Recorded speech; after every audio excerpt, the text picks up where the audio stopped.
26 октябрда Замандаш партиясы программасы менен таныштырды. Анда өнүгүүнүн негизги багыттары, партиянын пландары тууралуу маалымат берилди. Ошондой эле Замандаш саясий партиясынын келечек 4.0 программасы таныштырылды. Иш-чарага экс-депутаттар, саясатчылар, эл өкүлдөрү жана башка коомдук ишмерлер катышкан.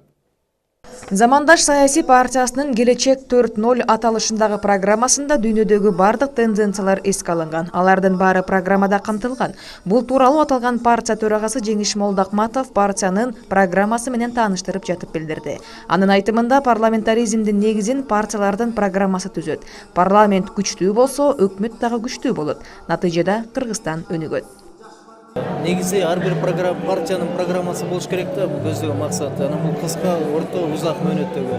Анан бүгүнкү айтылган бул узак мөөнөттөгү программа.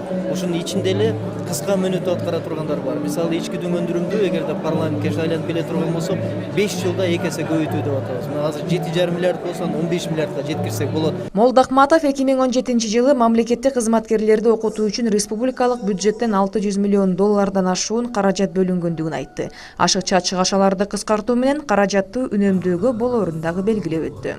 Болот, анын жолдору да бар. Мисалы инновациялык методду ушу билим берүү тармагына киргизүүнү айтып атабыз. Каражат жок деп шылтоо бул болбогон нерсе. Каражат бар. Мына мен жана айткандай, миллиондогон туура эмес жакка багытталган акчаларыбызды токтотуп, натыйжасыз баягы бюджеттик чыгашаларды кыскартып, мына биз туура жерге бөлүшүбүз керек. Бүгүн бюджет 127 миллиард сом боло турган болсо, чыгаша бөлүгү, анын бир гана пайызы бул реалдуу секторго кетет.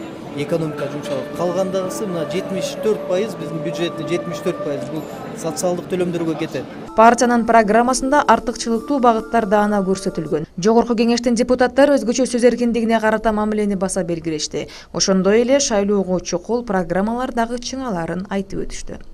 Негизи бул партиянын программасында мага бир топ жаккан нерселер болду. Инновациялык экономика, өндүрүш, анан ошол эле убакта жанагы сөз эркиндиги, адам эркин ой жүгүрткөн адамдардын өлкөсү деген сыяктуу бир жакшы нерселери бар экен. Бирок менимче шайлоого чейин дагы программага кошулуулар болуш керек. Партия калктын кызыкчылыгын, укугун коргоого багытталды. Партиянын төрагасы Жеңиш Молдокматов белгилегендей, инновациялык экономиканы жолго салуу мүмкүнчүлүгү келип жетилген. Өкмөт жана бийлик бутактары элге шарт түзүп, калк менен тыгыз иштешсе, экономика көтөрүлөт.